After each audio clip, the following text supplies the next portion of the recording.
இந்த படத்துல நம்ம ஹீரோயினுடைய கண்ணுக்கு முன்னாடியே ஆக்சிடென்ட்ல புருஷன் இறந்து போறாரு. இறந்து போன புருஷனுக்கு காரியம்லாம் பண்ணி போட்டோலாம் வச்சு நினைவு அஞ்சலி செலுத்திக்கிட்டு இருக்கும் போது பார்த்தா அந்த இறந்து போயிட்டாரு அப்படின்னு சொல்ற புருஷன் திடீர்னு வீட்டுக்கே வராரு. கண்ணுக்கு முன்னாடி வந்து நிற்கும் போது வீட்டுல இருக்கிற எல்லாருக்கும் சந்தோஷம் தாங்க முடியல. என் பையன் சாகல, என்னுடைய தம்பி சாகல, அண்ணன் சாகல அப்படின்னு சொல்லிட்டு ஏத்துக்கிறாங்க. ஆனா நம்ம ஹீரோயினுக்கு மட்டும் கண்டிப்பா தெரியும் புருஷன் இறந்து போயிட்டாரு, வந்திருக்கிறவரு புருஷனே கிடையாது அப்படின்னு சொல்லிட்டு. இவன் என் புருஷனே கிடையாது அப்படின்னு சொல்லிட்டு அதை நிரூபிக்க ட்ரை பண்றாங்க. நம்ம ஹீரோயின் சொல்றது கரெக்டா இல்ல மத்தவங்க நம்புற மாதிரி அவரு சாகாம திரும்ப வந்துட்டாரா அப்படின்ற விஷயம்லாம் இந்த சீரிஸை முழுசா பார்த்து தெரிஞ்சுக்கோங்க. சரி வாங்க இந்த சீரிஸை டீடைலா பார்க்கலாம். அதுக்கு முன்னாடி மறக்காம நம்ம சேனலை சப்ஸ்கிரைப் பண்ணிக்கோங்க, பக்கத்துல வர பெல்லையும் கிளிக் பண்ணிக்கோங்க.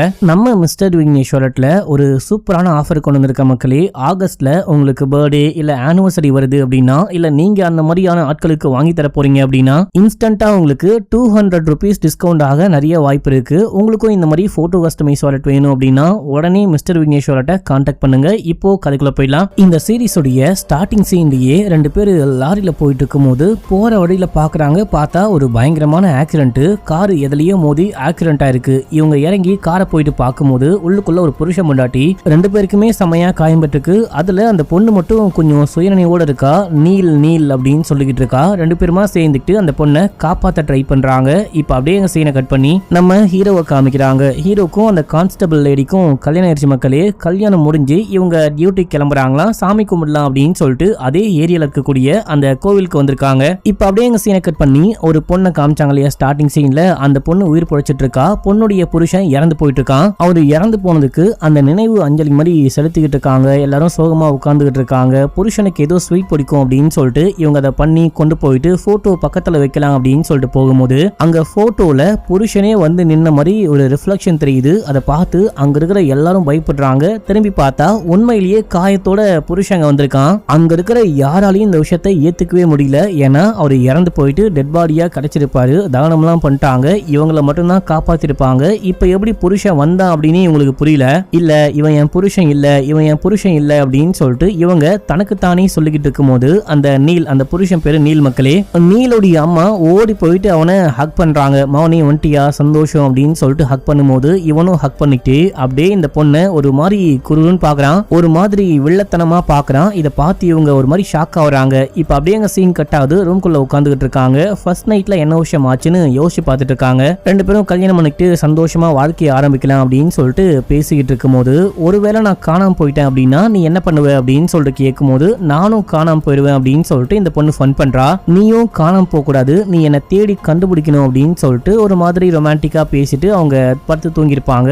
அந்த விஷயம்லாம் இப்ப இந்த பொண்ணு யோசிச்சு பார்த்துட்டு இருக்கும் போது இப்ப அப்படியே அந்த புருஷங்காரன் உள்ளுக்குள்ள வரான். அவனை பார்த்தோன்னே இந்த பொண்ணு கடுப்பாகிறா. முதல்ல என் ரூமை விட்டு வெளியே போ அப்படின்னும் போது, இங்க பாரு நான் உன் நீல் தான், நீ வந்துட்டு என்ன நம்பலாம், நான் உன் நீல் தான் அப்படின்னும் போது, இல்ல நீல் இறந்து போயிட்டாரு, நான் என் கண்ணால பார்த்தேன் அப்படின்னு ஒழுங்கு மரியாதையே வெளியே போயிடு. உன்னுடைய அம்மா, சொந்தக்காரங்க, சொந்த பந்தம் அப்படின்னு சொல்லிட்டு எல்லாருமே நம்பலாம், ஆனா நான் கண்டிப்பா நம்பவே மாட்டேன், வெளியே போ அப்படின்னு சொல்லும் போது அவன் வெளியே போகாம உள்ளுக்குள்ள வந்து இந்த பொண்ணை ஹக் பண்ண பார்க்கும்போது இந்த பொண்ணு தள்ளி விட்டு வெளியே போக ட்ரை பண்றா. அப்ப அவன் சொல்றான், ஃபர்ஸ்ட் நைட்ல என்ன சொன்னேன், ஒருவேளை நான் காணாம போயிட்டேன் அப்படின்னா தேடி வரணும் அப்படின்னு சொன்னேன், நீ ஏன் தேடி வரவே இல்லை அப்படின்னும் போது இந்த பொண்ணு ஷாக் ஆகுறா. இந்த விஷயம்லாம் உனக்கு எப்படி தெரியும் அப்படின்னு சொல்லிட்டு கேட்கும் போது, ஏன்னா நான் தான் நீல் அப்படின்னு, பொய் சொல்லாத, நீ நீல் கிடையாது அப்படின்னு சொல்லிட்டு அந்த பொண்ணு வெளியே போக ட்ரை பண்ணும்போது கையை பிடிச்சி இழுக்க ட்ரை பண்றான். அப்ப அந்த பொண்ணு தவறி கீழே விழுந்து லைட்டா காயம்படுது. இப்ப அப்படியே போலீஸ் ஸ்டேஷன்ல காமிக்கிறாங்க. நம்ம ஹீரோ ஏதோ ஒரு கேஸுக்கு ஏதோ ஒரு கிளைண்ட்டுக்கு பெயில் வாங்கணும் அப்படின்னு சொல்லிட்டு கொற்ற மடையில நைட் டைம்ல வந்து தொல்லை பண்ணிட்டு இருக்காரு.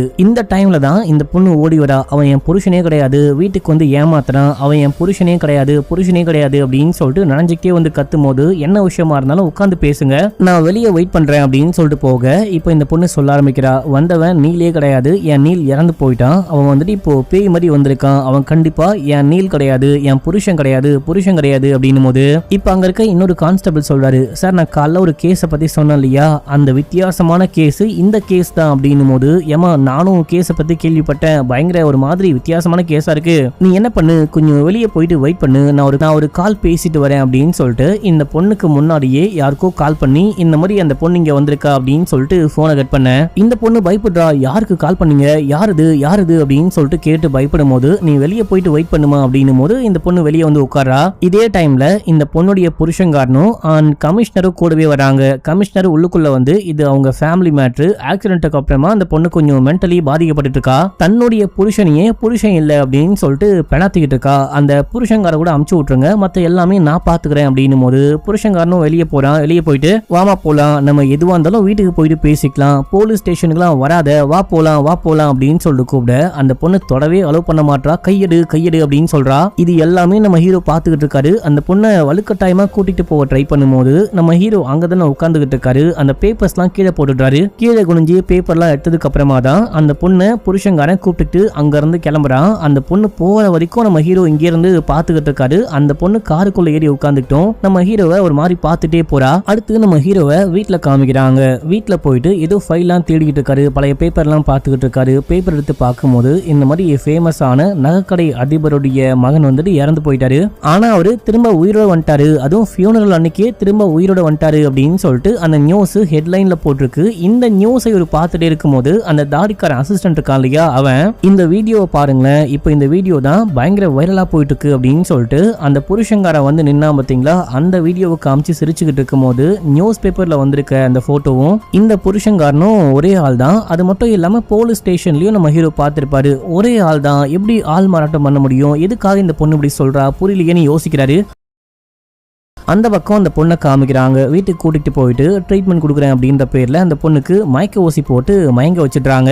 ஆனாலும் அந்த பொண்ணு மயங்கறதுக்கு முன்னாடி நம்ம ஹீரோக்கு கால் பண்றா. இந்த பொண்ணுக்கு எப்படி நம்ம ஹீரோடைய நம்பர் கிடைச்சிருக்கும் அப்படின்னா, அந்த போலீஸ் ஸ்டேஷன்ல இந்த பொண்ணு படுற பாடலாம் பார்க்கும்போது ஹீரோக்கே கஷ்டமா இருக்கு. அந்த ஃபைல்லாம் கீழே போட்டார் இல்லையா, அது எடுக்கிறன்ற கேப்ல அந்த பொண்ணுக்கு நம்பரை எழுதி யாரு கண்ணிலையும் படாம கையில கொடுத்துட்டு வந்திருப்பாரு. இப்ப அந்த பொண்ணே கால் பண்றா. கால் பண்ணி என்னை காப்பாத்துங்க, எனக்கு ஏதோ ஊசி போட்டாங்க, எனக்கு ஏதோ ஆயிடுமோன்னு பயமா இருக்கு, காப்பாத்துங்க காப்பாத்துங்க அப்படின்னும் போது நம்ம ஹீரோ நான் பாத்துக்கிறேன் அப்படின்னு சொல்றாரு. அடுத்த நாளே போயிட்டு கோர்ட்ல மனு தாக்கல் பண்றாரு. இது கொஞ்சம் வினோதமான கேஸ் தான், இருந்தாலும் என் கிளைண்ட் மேல எனக்கு நம்பிக்கை இருக்கு அப்படின்னு சொல்லிட்டு மனு தாக்கல் பண்ணும்போது அந்த மனுவை வாங்குறவர் பார்த்துட்டு இப்படிலாம் ஒரு கேஸா, இதெல்லாம் நிக்குமா அப்படின்னு சொல்லிட்டு கேட்க கண்டிப்பா நிக்கும் அப்படின்னு சொல்றாரு. இதே டைம்ல கோர்ட்ல ஒரு கேஸ் ஒன்னு போயிட்டு இருக்கு. ஒரு லேடி வக்கீல் தான் வாதாடிட்டு இருக்காங்க. என்ன கேஸ் அப்படின்னா, நீல் இருக்கான் இல்லையா, நீல் வந்துட்டு ஒரு பெரிய நகைக்கடை வச்சிருக்கான். நகைக்கடை அதிபர் மக்களே, அவன் இறந்து போயிட்டான்னு எல்லாரும் இது பண்ணிட்டு இருக்கும்போது அப்போ உயிரோட வந்தான் இல்லையா, இது அங்க இருக்கிறவங்க யாரோ ரெக்கார்ட் பண்ணி சோசியல் மீடியால அப்லோட் பண்ணிட்டு இருக்காங்க. அது பயங்கரமா வைரலா போனதுக்கு அப்புறமா இவன் உயிரோட இருக்கானா இல்லையான்னு தெரியாம நிறைய இன்வெஸ்டர் வந்துட்டு ஷேர் மார்க்கெட்ல இருந்து வெளியே போறாங்களாம். பயங்கரமா லாஸ் ஆகுதான். இந்த வீடியோவை எப்படியாச்சும் ரிமூவ் பண்ணும் அப்படின்னு சொல்லிட்டு கோர்ட்ல மனு தாக்கல் பண்ணி வாதாடி அந்த வீடியோ எல்லாத்தையும் ரிமூவ் பண்ணும் அப்படின்னு சொல்லிட்டு ஸ்டே ஆர்டரும் வாங்கிட்டாங்க. இப்ப அப்படியே இந்த லேடி வக்கீல் வாதாடி முடிக்க அடுத்து நம்ம ஹீரோ தான் மனு தாக்கல் பண்ணிருக்காரு. இந்த மாதிரி ஏதோ கேஸ் போட்டிருக்காரு அப்படின்னு சொல்லிட்டு அசிஸ்டன்ட் அந்த ஃபைல்லாம் கொண்டு வந்து கொடுக்கும்போது வெளியே போனா டீ கடையில் ஹீரோ உட்காந்துட்டு இருக்காரு. நீங்க என் சேம்பருக்கு வாங்க, ஒரு முக்கியமான விஷயம் பேசணும் அப்படின்னும் போது அதெல்லாம் பேச முடியாது, இங்கே நின்று பேசுங்க அப்படின்னும் போது இல்ல எதுவும் வந்தாலும் சேம்பர்ல பேசிக்கலாம் அப்படின்னு சொல்லிட்டு உள்ளுக்குள்ள போக நம்ம ஹீரோ பின்னாடியே போயிட்டு என்ன விஷயம் என்ன வேணும் அப்படின்னு சொல்லிட்டு கேட்கும்போது, நீ இந்த கேஸை வாபஸ் வாங்கணும் அப்படின்னா உனக்கு எவ்வளவு காசு வேணும் அப்படின்னு சொல்லிட்டு கேட்கும்போது ஹீரோக்கு செமையா கடுப்பாகுது. எதுவுமே பேசாம அங்கிருந்து எந்திரிக்கிறாரு. யோ பரவாயில்லையா சொல்லுயா, உனக்கு வேணா ஒரு சேம்பர் போட்டு கொடுக்குவா, உனக்கு ரூமு ஆபீஸ் ரூமு சேம்பர் எதுவுமே இல்லாம வெளியே டீ கார்ட்ல உட்காந்துட்டு இருக்க இல்லையா, அதுக்கு பதிலா ஒரு சேம்பர் அரேஞ்ச் பண்ணுவான்னு கேட்கும்போது நம்ம ஹீரோ எதுவுமே பேசாம அங்கிருந்து கிளம்பிட்டாரு. கேஸை வாபஸ் வாங்க முடியாது அப்படின்னு சொல்லிட்டு அடுத்த நாள் காலையில அந்த பொண்ணை கோர்ட்டுக்கு கூட்டு போகணும் அப்படின்னு சொல்லிட்டு அந்த பொண்ணுடைய வீட்டு வாசலுக்கு வந்து நீ பயப்படாத என் கூட வா நம்ம பாத்துக்கலாம் அப்படின்னு சொல்லிட்டு கூப்பிட அந்த பொண்ணு வரா. இதோட ஃபர்ஸ்ட் எபிசோட் முடியுது. இப்போ செகண்ட் எபிசோட் ஸ்டார்டிங் சீன்லயே சில பசங்க குளத்துல விளையாடிட்டு இருக்கும் போது அங்க ஒரு டெட் பாடி மயந்துட்டு வருது. அதை பார்த்து பயங்கரமா ஷாக் ஆகுறாங்க. இப்ப அப்படியே எங்க சீனை கட் பண்ணி கோர்ட்ல காமிக்கிறாங்க. நம்ம ஹீரோ மனு தாக்கல் பண்ணார் இல்லையா, ப்ரொசீடிங்லாம் ஸ்டார்ட் ஆகுது. என்ன கேஸ் அப்படின்னு சொல்லிட்டு ஜட்ஜு கேட்கும் போது இந்த மாதிரி என்னுடைய கிளைண்ட்டை புருஷன் வந்துட்டு ரேப் பண்ண ட்ரை பண்ணிருக்காரு. ஆக்சுவலா என்ன விஷயம் ஆச்சுன்னா புருஷன் இறந்து போயிட்டு இருக்காரு. ஒரு ஆக்சிடென்ட்ல இறந்து போன புருஷன் இப்படி உயிரோட வர முடியும், வந்தவன் புருஷனே கிடையாது, அது மட்டும் இல்லாம என்னுடைய கிளைண்ட்டை ரேப் பண்ணவும் ட்ரை பண்ணிருக்காரு, அதுதான் கேஸ் அப்படின்னு முதல்ல திரும்பி வந்தது புருஷனா இல்லையான்னு கோர்ட் தான் விசாரிச்சு முடிவு பண்ணும். நீயா எல்லாமே முடிவு பண்ணக்கூடாது. அது மட்டும் இல்லாம புருஷன் வந்துட்டு ஒன்னா இருக்க ட்ரை பண்றது ரேப்பா கன்சிடர் பண்ண முடியாது. புருஷன் பொண்டாட்டியை ரேப் பண்ணிட்டான் அப்படின்னு சொல்லிட்டு ஒரு கேஸே போட முடியாதான், அதுக்கு சட்டத்துல இடமே கிடையாது அப்படின்னு. அதுக்கு சட்டத்துல இடம் கிடையாது, ஆனா ஒரு பொண்ணுடைய பெர்மிஷன் இல்லாம அந்த பொண்ணை தொடுறது தப்பு தான், அதுக்கு சட்டத்துல இடம் இருக்கு இல்லையா அப்படின்னும் போது எனக்கு சட்டத்தை சொல்லி கொடுக்காத, நம்ம கேஸ் ஆரம்பிக்கலாம், முதல்ல அந்த பொண்ணை வர சொல்லுங்க அப்படின்னு சொல்லிட்டு என்னாச்சு ஏதாச்சு அப்படின்னு சொல்லிட்டு கேட்கும் போது இந்த மாதிரி நானும் என் புருஷனும் சேர்ந்துட்டு வெளியூர் போயிட்டு வந்துகிட்டு இருக்கும் போது ஆக்சிடென்ட்ல என் புருஷன் இறந்து போயிட்டாரு, வந்தவர் என் புருஷனே கிடையாது, கிடையாது. இதை மத்தவங்களாம் ஒத்துக்காம எனக்கு மயக்க ஊசி போட்டு மயக்கப்படுத்திட்டாங்க. அடுத்த நாள் நான் கண்ணை முழிக்கும் போது இந்த புருஷங்கார நீல் இருக்கான் இல்லையா, புருஷனா இல்லையான்னு தெரியல, இப்போதைய புருஷனு வச்சுக்கலாம், நீல் இருக்கான் இல்லையா, இந்த போனுடைய அன்லாக் பாஸ்வேர்ட் சொல்லு அப்படின்னு சொல்லிட்டு கேட்கும் போது பாஸ்வேர்ட் தெரியாது, தெரிஞ்சாலும் சொல்ல மாட்டேன், உன்னுடைய போன் தானே நீயே கண்டுபிடி அப்படின்னு ஒழுங்கா பாஸ்வேர்ட் சொல்லு, கை கால்லாம் கட்டி போட்டு வச்சிருக்காங்க. பாஸ்வேர்ட் சொல்லல அப்படின்னா உன்னை ரேப் பண்றேன் அப்படின்னு சொல்லிட்டு சட்டையெல்லாம் கிழிக்க ட்ரை பண்ணும்போது இவங்க பாஸ்வேர்டை சொல்லிடுறாங்க. இந்த விஷயம் தான் ஆச்சுன்னு சொல்லி முடிக்க இப்ப அந்த லேடி வக்கீல் பேச ஆரம்பிக்கிறாங்க. ஆக்சுவலா நடந்த விஷயமே வேற, புருஷன் இறந்து போயிட்டாரு அப்படின்னு சொல்லிட்டு இவங்க பூஜையெல்லாம் பண்ணிட்டாங்க, இறுதி சடங்கெல்லாம் பண்ணிட்டாங்க, போட்டோ வச்சு நம்ம பூஜை பண்ணிட்டு இருக்கும் போது புருஷன் கரெக்டா வந்துட்டாரு. அதை பார்த்ததுக்கு அப்புறமா இந்த பொண்ணு மென்டலி அஃபெக்ட் ஆயிட்டா, ஒரு மாதிரி ஷாக் ஆயிட்டா. அந்த ஷாக்ல இருந்து வெளியே வர முடியாம தான், புருஷன் திரும்பி வந்த விஷயத்தை ஏத்துக்க முடியாம தான் அண்ட் இறந்து போயிட்டாரு அப்படின்னு சொல்லிட்டு அந்த ஒரு வழி இருக்கு இல்லையா, இது எல்லாமே சேர்ந்துட்டு இந்த பொண்ணு மென்டலி பாதிக்கப்பட்டு வந்த புருஷனை கூட ஏத்துக்க முடியாம புருஷன் மேலேயே போயிட்டு கம்ப்ளைண்ட் கொடுக்க போயிருக்கா. நடக்க கூட முடியாம தப்பி தப்பி கீழே விழுந்திருக்கா. இந்த பொண்ணு தனக்கு தானே ஏதாவது பண்ணிக்க போறா அப்படின்னா ஊசி போட்டு தூங்க வச்சிருக்காங்க. மத்தபடிலாம் வேற ஒண்ணுமே கிடையாது. இந்த கேஸை கோர்ட்டுக்கு கொண்டு வந்து வாதாடணும் அப்படின்ற அவசியமே கிடையாது. கோர்ட்டுடைய டைம் தான் வேஸ்ட், அது அவங்க ஃபேமிலி மேட்ரு, அவங்களே பார்த்துப்பாங்க அப்படின்னும் போது ஜட்ஜும் பாக்குறாரு. ஆமா இவங்க சொல்றது எல்லாமே கரெக்ட் தான், பார்க்கும்போது உண்மை மாதிரி தான் தெரியுது, கேஸை முடிக்க போறேன் அப்படின்னு. ஐயோ கேஸா முடிக்கூடாது, இன்னும் கொஞ்சம் டீடைலா விசாரிங்க, என் தரப்பு நியாயம், என் கிளைண்ட்டுடைய நியாயம் அப்படின்னு சொல்லிட்டு எதுவுமே கேட்காம நீங்க கேஸை முடிக்கூடாது அப்படின்னும் போது, இந்த கேஸை விசாரிக்க ஒண்ணுமே இல்லையா, முடிச்சிடலாம்யா அப்படின்னும் போது, சரி ஓகே கேஸை முடிச்சுக்கோங்க, இந்த பொண்ணு போயிட்டு கம்ப்ளைண்ட் கொடுத்தா அப்படின்னு சொல்றாங்க இல்லையா, எனக்கு அந்த எஃப்ஐஆர் காப்பி வேணும் அப்படின்னும் போது, இது வேணும் அப்படின்னா போலீஸ் ஸ்டேஷனுக்கு போயிட்டு கேட்டிருந்தா அவங்களே கொடுத்திருப்பாங்க, நீ ஏன் டைமை வேஸ்ட் பண்ணிட்டு இருக்க அப்படின்னு சொல்லிட்டு கேட்கும் போது, இல்ல யுவர் ஆனர் அவங்க எஃப்ஐஆர் காப்பி கொடுக்க வாய்ப்பே இல்ல, ஏன்னா அன்னைக்கு என்ன விஷயம் ஆச்சோ அது எல்லாமே நான் என் கண்ணால பாத்துக்கிட்டு இருந்தேன், ஐ விட்னஸே நான் தான். இந்த பொண்ணு கீழே விழுந்து எந்திரிச்சு உடம்புலலாம் காயம்பட்டு நெத்திலலாம் காயம்பட்டு பதறி போயிட்டு போலீஸ் ஸ்டேஷனுக்கு ஓடி வந்து அவன் என் புருஷனே கிடையாது கம்ப்ளைண்ட் எடுத்துக்கோங்க அப்படின்னும் போது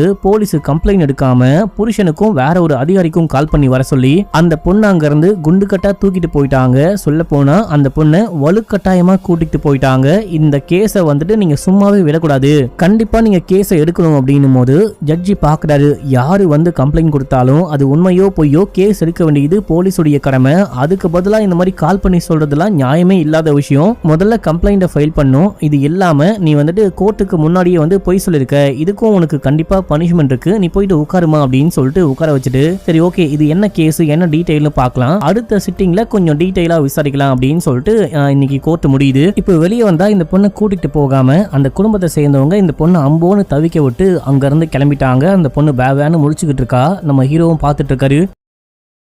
அண்ட் இதே டைம்ல நமக்கு ஸ்டார்டிங் சீன்ல ஒரு டெட் பாடியை காமிச்சாங்க பாத்தீங்களா, அந்த ஸ்பாட்டுக்கு ஹீரோவுடைய மனைவி, அவங்களும் போலீஸ் தானே, இப்போ ப்ரமோஷன் ஆயிட்டு எஸ்ஐயா இருக்காங்க போல, அவங்க வந்து டெட் பாடி எல்லாம் செக் பண்றாங்க, உடனே டெட் பாடியை போஸ்ட்மார்ட்டம் பண்ண அனுப்பிச்சு விடுங்க அப்படின்னு சொல்றாங்க. இப்போ நம்ம ஹீரோவே அந்த பொண்ணை கூப்பிட்டு வீட்டுக்கு போறாரு, நானே கூட்டு போயிட்டு விடுறேன், நீ கவலையே படாத, உனக்கு போலீஸ் ப்ரொடெக்ஷன்லாம் கேட்டு வாங்கியிருக்கேன், அவங்களால உன்னை ஒண்ணுமே பண்ண முடியாது அப்படின்னு, ஆனா எனக்கு அந்த வீட்டுக்கு போகவே பயமா இருக்கு அப்படின்னும் போது, நீ பயப்படாத, சில பேர் நம்ம வாழ்க்கையில இந்த மாதிரிதான் தவிர்க்க முடியாம கூடவே வாழ்வாங்க, ஆனா அது எல்லாமே நம்ம அட்ஜஸ்ட் பண்ணிட்டு கொஞ்ச நாளைக்கு வாழணும், பாத்துக்கலாம், உனக்கான நியாயத்தை நீதியை நான் வாங்கி கொடுக்காம விட மாட்டேன் அப்படின்னு சொல்லிட்டு வீட்டுக்கு கூடமோனா இப்ப உள்ளுக்குள்ள எல்லாரும் புலம்பிட்டு இருக்காங்க, மான மரியாதையே போச்சு அப்படின்னு சொல்லிட்டு. இப்ப கரெக்டா வாட்ச்மேன் உள்ளுக்குள்ள போயிட்டு இந்த மாதிரி தீதி வந்திருக்காங்க அப்படின்னு சொல்லும் போது நம்ம ஹீரோ அந்த பொண்ணை கூப்பிட்டு உள்ளுக்குள்ள போறாரு, கூடவே போலீஸும் வந்திருக்காங்க. என்ன போலீஸ் அப்படின்னு சொல்லிட்டு பாக்க முக்கியமா மாமியாரு செமையா புலம்புறாங்க, மானமே போச்சு மரியாதையே போச்சு, இந்த குடும்பத்துடைய மானத்தையே வாங்கிட்ட, உனக்கு கொஞ்சம் கூட நன்றியே கிடையாது, இந்த வீட்டுல சோறு போட்டு பார்த்து உன்னை பார்த்துட்டா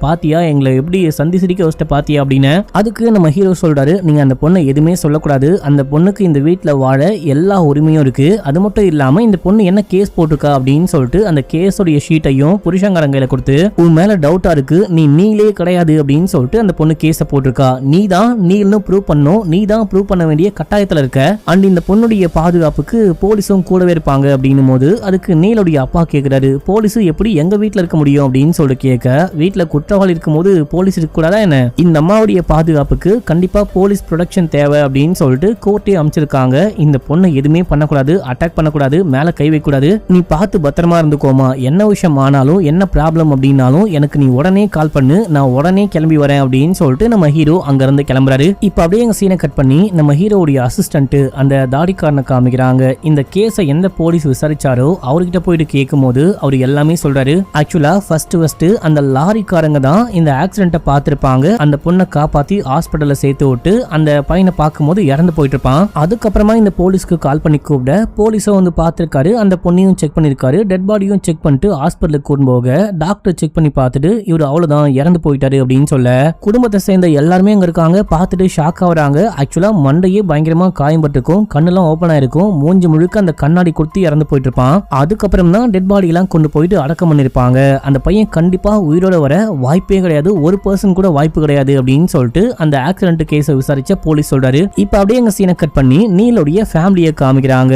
நீலோடைய மாமா இருக்காரு, அம்மாவுடைய அண்ணா வந்து சொல்றாரு, உங்களுக்கு எல்லாம் பைத்தியம் முடிச்சு போச்சா, டெட் பாடியை கண்ணால பார்த்தோம், கொல்லி வச்சதே நான் தான், நீல்னு சொல்லிட்டு யாரோ வந்தா அவனை எப்படி ஏத்துப்பீங்க அப்படின்னு சொல்லிட்டு கேட்கும் போது அம்மாவால ஏத்துக்கவே முடியல. கண்டிப்பா அவன் என் பையன் தான், நீ ஏதாவது மாத்தி பேசின அப்படின்னா வீட்டை விட்டு வெளியே போய் ஐயோக்கே ராஸ்கல்னு சொல்ல, ஏமா தங்கச்சி உனக்கு என்ன பைத்தியம் கீத்தியம் பிடிச்சு போச்சா, நம்ம தான் கொல்லி வச்சுமே, டெட் பாடியை எல்லாரும் பாத்தீங்களே அப்படின்னும் போது ஆனா யாருமே பையன் கிடையாது அப்படின்னு சொல்லிட்டு அக்செப்டே பண்ணிக்க மாட்டாங்க.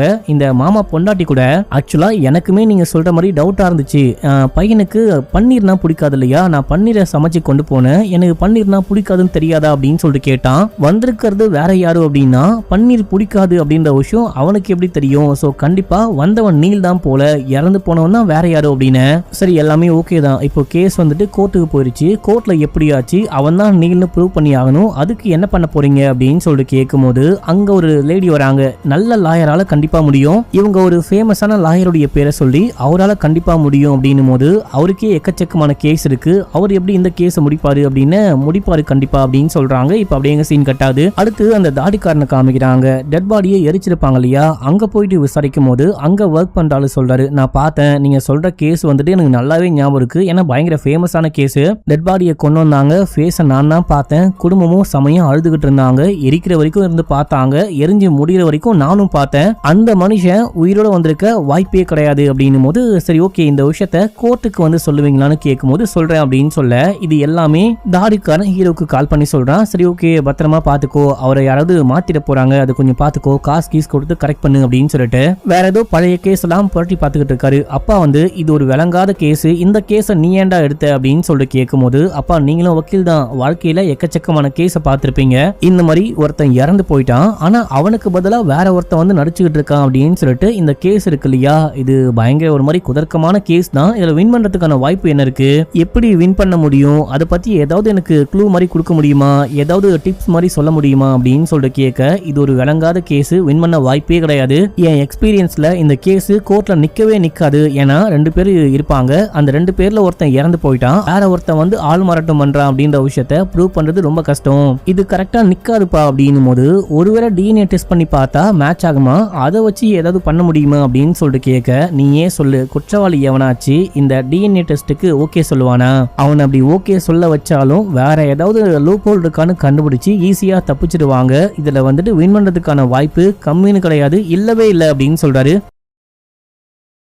அடுத்து ஒரு பெரிய வக்கீல்னு சொன்னாங்க பாத்தீங்களா, அவரை காமிக்கிறாங்க. அவரு கோல்ஃப் ஆடிட்டு இருக்காரு. அங்க ஒரு பொண்ணு வந்து இன்டர்வியூ கொடுங்க அப்படின்னு சொல்லிட்டு கேட்க இன்டர்வியூ எல்லாம் கொடுத்து டைம் வேஸ்ட் பண்ண மாட்டேன், அதுவும் உன்கிட்ட இன்டர்வியூ கொடுக்க மாட்டேன் அப்படின்னு சார்னு கெஞ்சி கேட்கும் போது சரி ஓகே கேட்டு தொலை அப்படின்னு, கடைசி 2 வருஷமா நீங்க எந்த கேஸையும் எடுக்கவே இல்லை, வாழ்க்கையில தோத்ததே கிடையாது அப்படின்னு சொல்லிட்டு அந்த ரெக்கார்டை பிரேக் பண்ண கூடாது அப்படின்னு சொல்லிட்டு கேஸ் எடுக்கலையா, இல்லைன்னா வேற காரணம் இருக்கா அப்படின்னு சொல்லிட்டு கேட்க இவர் ஏதோ சொல்ல வராரு. அந்த டைம்ல அங்க யாரோ வந்து கூப்பிடுறாங்க. இந்த கேள்விக்கான பதில நான் நாளைக்கு வந்து சொல்றேன், இப்ப கொஞ்சம் பிஸியா இருக்கேன் அப்படின்னு சொல்லிட்டு அந்த நபரை மீட் பண்ண போறாரு. இதோட 2வது எபிசோட் முடியுது. இப்போ 3வது எபிசோடைய ஸ்டார்டிங் சீன்லயே நம்ம ஹீரோ எங்கேயோ போயிட்டு வீட்டுக்கு போயிட்டு இருக்கும் போது அப்போ திடீர்னு யாரோ கார்ல ஒரு 4-5 பேர் வந்து ஹீரோவை காருக்குள்ள தூக்கி போட்டு செம்மையா அடிச்சு, நீ இந்த கேஸை டிராப் பண்ணல அப்படின்னா உன்னை நெக்ஸ்ட் டைம் தூக்கிட்டு போகும்போது கொலையே பண்ணிடுவோம் அப்படின்னு சொல்லிட்டு கண்ணெல்லாம் காமிச்சு மிரட்டிட்டு போறாங்க. பின்னாடியே ஒரு கார் வருது, அந்த காரை பார்த்துட்டு தான் அவனுங்க தப்பிச்சு ஓடி போறானுங்க. இப்ப காருக்குள்ள இருந்து கொலை பிடிச்சி யாரோ வராங்க. யாருன்னு பார்த்தா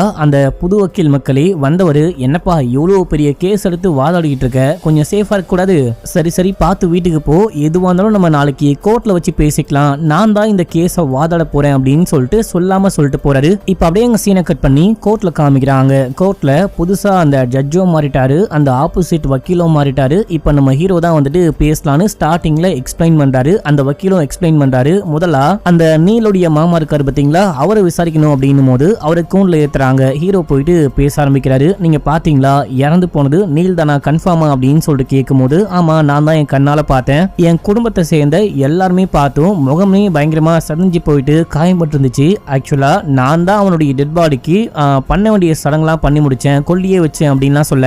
சோ அப்படின்னா கண்டிப்பா நீல் இறந்து போயிட்டான், அது உண்மைதானே அப்படின்னு சொல்லிட்டு கேட்கும்போது கண்டிப்பா அதுதான் உண்மை அப்படின்னு சொல்ல அப்ஜெக்ஷன் மை லார்ட் அப்படின்னு சொல்லிட்டு அந்த புது வக்கீல் வந்து பேச ஆரம்பிக்கிறாரு. சரி நீங்க நீலோடைய டெட் பாடியை நல்லா பாத்தீங்களா அப்படின்னு சொல்லிட்டு கேட்கும்போது நல்லாவே பார்த்தேன், முகம் முழுக்க காயமா இருந்துச்சு அப்படின்னு சொல்லிட்டு அந்த மாமா சொல்லும் போது சரி இந்த ஆக்சிடென்ட்ல அந்த விண்ட்ஷீல்ட்லாம் உடைஞ்சி முகம் முழுக்க காயமா இருந்துச்சு, முகம் முழுக்க அந்த கண்ணாடி சில்லாம் கிழிச்சிருந்துச்சு அப்படின்னு சொல்லிட்டு ரிப்போர்ட்ல இருக்கு. மொத்தமா எத்தனை காயத்தை பாத்தீங்க அப்படின்னு சொல்லிட்டு கேட்க ஒரு 6 இல்ல 7 இருக்கும், அதுக்கும் இதுக்கும் என்ன கனெக்ஷன் அப்படின்னு சொல்லிட்டு கேட்கும்போது ஆக்சுவலா ரிப்போர்ட்ல வந்துட்டு முகத்துல மொத்தமா 11 வெட்டு காயம் இருக்கு அப்படின்னு சொல்லிட்டு போட்டிருக்காங்க. ஆனா இவரு 6 7 அப்படின்னு சொல்றாரு. டெட் பாடியை நல்லா பார்த்தேன் அப்படின்றாரு, நான் தான் கொல்லி வச்சேன் அப்படின்னு சொல்றாரு. ஆனா இந்த விஷயத்தையே தப்பா சொல்றாரு, இந்த விஷயத்தை ஏத்துக்கூடாது அப்படின்னு சொல்லிட்டு இந்த சாட்சியை உடைச்சு விட்டாரு. அடுத்து இந்த விஷயத்த அந்த ஆக்சிடென்ட்டை முதல்ல பார்த்த அந்த லாரி டிரைவரை கூப்பிட்டு விசாரிக்கும் போது நான் தான் முதல்ல பார்த்தேன், பார்த்துட்டு போலீஸ்க்குலாம் கால் பண்ண செக் பண்ணி பார்க்கும்போது அந்த பொண்ணு சாகல, ஆனா அந்த பையன் ஆக்சிடென்ட்ல இறந்து போயிருந்தான். டெட் பாடியை பார்க்கும்போது கண்ணெல்லாம் திறந்து இருந்துச்சு அப்படின்னு சொல்ல நீங்க வந்துட்டு நாடி துடிப்பை செக் பண்ணீங்களா, இதய துடிப்பு இருக்கான்னு பாத்தீங்களா அப்படின்னு சொல்லிட்டு இந்த வக்கீல் கேட்கும்போது இல்ல அது எப்படி என்னால செக் பண்ண முடியும், அந்த விஷயம்லாம் எனக்கு தெரியாது, நான் ஒரு சாதாரண டிரைவர் அப்படின்னு சொல்லும் போது அப்படின்னா எதை வச்சு நீங்க அவர் இறந்து போயிட்டாருன்னு கன்ஃபார்மா சொல்றீங்க அப்படின்னு சொல்லிட்டு கேட்கும்போது சார் பார்க்கும்போது நல்லாவே தெரிஞ்சிச்சு, உடம்புல எந்த ஒரு துடிப்புமே கிடையாது, எந்த ஒரு இதுவுமே கிடையாது, அவரு மூச்சு கூட விடவே இல்லை, கண்ணை திறந்துட்டு இறந்து போயிருந்தாரு, அதை நான் என் கண்ணால பார்த்தேன் அப்படின்னு. இப்ப வந்துட்டு ஒரு டாக்டர் கூப்பிடுறாங்க. இந்த மாதிரி ஒரு நரம்பியல் சம்பந்தப்பட்ட டாக்டரா, இவர்கிட்ட ஒருவேளை மனுஷன் நல்லா தூங்குறான் இல்ல மயக்கமாயிட்டான் அப்படின்னா அந்த டைம்ல கண்ணை திறந்துட்டே மயக்கமாக வாய்ப்பு இருக்கான்னு கேட்கும்போது பாசிபிலிட்டிஸ் இருக்கு. இந்த மாதிரி ஆக்சிடென்ட் டைம்ல என்ன விஷயம் ஆகும் அப்படின்னா பயங்கரமா ஸ்ட்ரெஸ் ஆயிடுவோம், மயக்கமும் ஆயிடுவோம். அந்த டைம்ல நம்ம மசில்லாம் கொஞ்சம் சுருங்கி விரிகிறது சரியா நடக்காம கண்ணை திறந்துட்டே நிறைய பேர் மயக்கமா இருக்காங்க. என் எக்ஸ்பீரியன்ஸ்லயே நிறைய பேரை பார்த்திருக்கேன் அப்படின்னும் போது அப்படின்னா இந்த லாரி டிரைவர் சொன்னதையும் ஏத்துக்கூடாது அப்படின்னு சொல்லிட்டு ரெண்டாவதா இந்த சாட்சியம் வச்சு விட்டாரு. இப்ப மூணாவதா இந்த கேஸை விசாரிச்ச போலீஸ் அவரை கூப்பிட்டு விசாரிக்கும் போது நான் ஸ்பாட்டுக்கு போயிட்டேன், போயிட்டு பார்க்கும்போது கண்ணை திறந்து அவர் இறந்து தான் போயிருந்தாரு, நாடி துடிப்பை கூட செக் பண்ண நாடி துடிப்பே இல்ல, சோ அவர் கண்டிப்பா இறந்து போயிட்டாரு அப்படின்னு சொல்லும் போது நீங்க எப்படி கரெக்டா அந்த டைமுக்கு அந்த ஸ்பாட்டுக்கு போனீங்க? ஆக்சுவலா ஈவினிங் 6 மணிக்கு என் தங்கச்சிக்கு பிரசவ வலி வந்துருச்சு, நான் உடனே ஹாஸ்பிட்டலுக்கு போறேன் அப்படின்னு சொல்லிட்டு கிளம்பி இருக்காரு. அப்படி இருக்கும்போது நீங்க எப்படி கரெக்டா ஸ்பாட்டுக்கு போனீங்க அப்படின்னு சொல்லிட்டு கேட்க ஆக்சுவலா ஹாஸ்பிட்டலும் அந்த ஸ்பாட்டும் பக்கம் தான், அதான் உடனே கிளம்பி போனேன், டீமுக்கெல்லாம் பெருசா கால் பண்ணல, நான் போயிட்டு பார்க்கும்போது இவ்வளவுதான் சம்பவம் அப்படின்னு சொல்லிட்டு தெரிஞ்சு போச்சு, உடனே ஆம்புலன்ஸுக்கு கால் பண்ணி வர சொல்லி எல்லாமே முடிச்சு அமுச்சு விட்டேன் அப்படின்னு. இதுவே கொஞ்சம் சந்தேகப்படும்படியா இருக்கு. இந்த மனுஷன் கிளம்பி தங்கச்சியோடைய பிரசவத்துக்கு போறாரு, ஆனா கரெக்டா போன் வருது, இவர் மட்டும் கிளம்பி வராரு, டீம் யாருமே வரவே இல்ல, முக்கியமா இவரு யூனிஃபார்ம்ல கூட போவே இல்ல, அன்யூனிஃபார்ம்ல தான் போயிருக்காரு, இது எல்லாமே சந்தேகத்தை ஏற்படுத்துது அப்படின்னு சொல்லும் போது உடனே ஹீரோ சண்டை போடுறாரு. எங்க போலீஸ் அதிகாரிக்கு டைமிங்லாம் கிடையாது, ட்ரெஸ் போட்டாதான் போலீஸ், யூனிஃபார்ம் போடல அப்படின்னா போலீஸ் கிடையாது, அந்த மாதிரிலாம் கிடையவே கிடையாது, எமர்ஜென்சி அப்படின்னு சொல்லிட்டு கால் பண்ணிருக்காங்க. இவர் உடனே கிளம்பி போயிட்டு அங்க பண்ண வேண்டிய வேலையை பண்ணிருக்காரு, அவர் வேலையை கரெக்டா பார்த்திருக்காரு அப்படின்னும் போது இல்ல இல்ல அப்படின்னு சொல்லிட்டு மாத்தி மாத்தி அங்கேயே சண்டை போடுறாங்க. ஜட்ஜி பார்த்துட்டு யோ கோர்ட்டுக்குள்ள சண்டை போடக்கூடாது, போயிட்டு அமைதியா உட்காருங்க அப்படின்னு சொல்லிட்டு உட்கார வைக்கும் போது இப்ப நம்ம ஹீரோ அந்த டெட் பாடியை செக் பண்ண டாக்டர் வர சொல்றாரு. இப்போ டாக்டர் வந்து பேச ஆரம்பிக்கிறாரு. டெட் பாடியை கொண்டு வந்தாங்க, உடம்பு முழுக்க மூஞ்சி முழுக்க சரியான காயம், செக் பண்ணி பார்த்தேன், கண்டிப்பா அவரு 100% உறுதியா சொல்றேன் இறந்து போயிட்டாரு, நான் செக் பண்ணி தான் சைன் போட்டு அது டெட் பாடி டெத்துக்கு கொண்டு போலாம், இறுதி சடங்கு பண்ண கொண்டு போலாம் அப்படின்னு சொல்லிட்டு நான் தான் சைன் போட்டு கொடுத்து அமிச்சேன் அப்படின்னும் போது இப்போ அந்த வக்கீல் வராரு.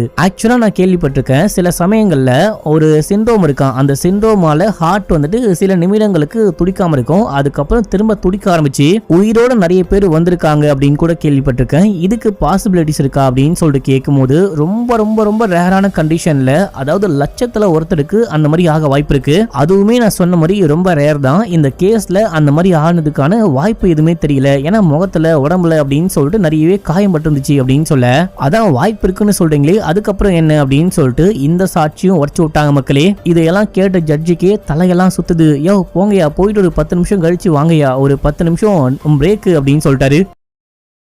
பிரேக்ல நம்ம ஹீரோ ஒண்ணுமே புரியாம அப்படியே முழிச்சுட்டு நிக்கும் போது அங்க தாடிக்கார வரா. சார், ஒருவேளை நம்ம தப்பு பண்றோமோ, அந்த பொண்ணு தான் மென்டலி ஏதாவது பாதிக்கப்பட்டு பொய் சொல்லிக்கிட்டு இருக்காளோ, ஏன்னா நீலுடைய அப்பா அம்மா குடும்பமே சொல்றாங்க இது நீல் தான் திரும்பி வந்துட்டான் அப்படின்னு சொல்லிட்டு ஏத்துக்கிட்டாங்க. இந்த பொண்ணு மட்டும்தான் இது வந்துட்டு நீல் கிடையாது, என் புருஷன் கிடையாது அப்படின்னு சொல்லிக்கிட்டு இருக்கா. கண்டிப்பா ஏதோ சம்திங் ராங்கா இருக்கு, உண்மையிலேயே செத்து போனவன் திரும்பி வந்திருக்க வாய்ப்பு இருக்கா அப்படின்னு சொல்லிட்டு கேட்கும் போது அங்க அந்த பொண்ணு வரா. வந்த பொண்ணு அப்படின்னா நீங்க என்ன நம்பவே இல்லையா அப்படின்னு சொல்லிட்டு கேட்கும் போது அந்த தாடிக்காரங்க போயிட்டாரு. நான் உன்னை முழுமையா நம்புறமா அப்படின்னு சொல்லிட்டு நம்ம ஹீரோ அந்த பொண்ணை கோர்ட்டுக்குள்ள கூட்டிட்டு போறாரு. கோர்ட்டு மறுபடியும் ஸ்டார்ட் ஆகுது. இந்த வாட்டி அந்த வெட்டியா இருப்பாரு இல்லையா, அவரை வந்துட்டு காமிக்கிறாங்க. அவரை கூப்பிட்டு பேச ஆரம்பிக்கிறாங்க. என்ன விஷயம் ஆச்சு, என்ன விஷயம் பார்த்த, நீல் இறந்து போயிட்டாரா, அன்னைக்கு என்ன விஷயம் ஆச்சோ எல்லாமே சொல்லு அப்படின்னும் போது இந்த மாதிரி டெட் பாடியை கொண்டு வந்தாங்க. மனுஷன் இறந்து தான் போயிருந்தாரு. டெத் சர்டிபிகேட்டையும் காமிச்சாங்க. அதுக்கப்புறமா அங்க பண்ண வேண்டிய சடங்கெல்லாம் பண்ணி முடிச்சு அவரை வந்துட்டு அந்த மேடையில ஏத்தி எல்லாமே முடிஞ்சு போச்சு. அது மட்டும் இல்லாம அந்த சொட்டாங்க உட்கார்ந்துகிட்டு இருக்காரு அந்த மாமா,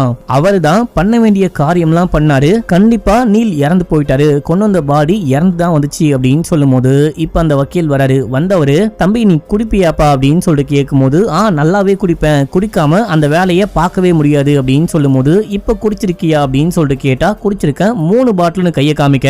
அவ்வளவுதான் இவரானர், இதுக்கப்புறம் சொல்றதுக்கு ஒண்ணுமே இல்லை அப்படின்னும் போது ஜட்ஜே கடுப்பாயிட்டாரு. குடிகாரனெல்லாம் உள்ள கூட்டின்னு வராதீங்க, போதக்காரனெல்லாம் கூட்டின்னு வந்து சாட்சி சொல்ல வைக்காதீங்க அப்படின்னு சொல்லிட்டு செமையா திட்டி விட்டு இன்னைக்கு இந்த கேஸே முடியுதுன்னு சொல்லிட்டாரு. இப்ப அப்படியே எங்க சீனை கட் பண்ணி அந்த பொண்ணுடைய வீட்டுல காமிக்கிறாங்க. அந்த பொண்ணு சோகமா உட்கார்ந்துகிட்டு இருக்கா. குக் ஏதோ சாப்பிட கொண்டு வராங்க. கொண்டு வரும்போது ஏமா நீங்க நல்லா தான் பாத்தீங்களா, ஒருவேளை நீல் தம்பி இறந்து போலியோ அப்படின்னு சொல்லிட்டு கேட்க, அக்கா நான் தான் இந்த வீட்டுக்கு புதுசு, கல்யாணம் பண்ணிட்டு வந்து 1 வருஷம் தான் ஆகுது, ஆனா நீங்க பல வருஷமா இங்க ஒர்க் பண்றீங்க, உங்களுக்கே தெரியலையா, உங்களுக்கே புரியலையா அப்படின்னு சொல்லிட்டு கேட்கும் போது எனக்கு என்னமா தெரியும், நான் பெருசா பேசுனது கூட கிடையாது, நான் வாட்னிய வேலையை பார்த்துக்கிட்டு இருப்பேன், ஆனா இப்போ அந்த குடும்பம்லாம் சேர்ந்துட்டு ஏதோ பிளான் போட்டுக்கிட்டு இருக்காங்க, உங்களுக்கு எதிராக பிளான் போட்டுட்டு இருக்காங்க அப்படின்னு சொல்ல, எனக்கு எதிராக பிளான போட்டுக்கிட்டு இருக்காங்களா அப்படின்னு சொல்லிட்டு அப்படி என்ன விஷயம் தான் பேசிட்டாங்க அப்படின்னு சொல்லிட்டு இந்த பொண்ணு போயிட்டு ஒட்டு கேட்கும் போது இந்த பொண்ணு மென்டலி பாதிக்கப்பட்டிருக்கா அப்படின்னு சொல்லிட்டு எப்படியாச்சும் சீக்கிரமா இந்த கேஸை முடிக்கணும் அப்படின்னு சொல்லிட்டு பிளான் போட்டுக்கிட்டு இருக்காங்க. இதை கேட்டு இந்த பொண்ணு ஷாக் ஆகுறா. அந்த பக்கம் நம்ம ஹீரோவை காமிக்கிறாங்க. நம்ம ஹீரோ அப்பா கிட்ட பேசிட்டு இருக்கும் போது,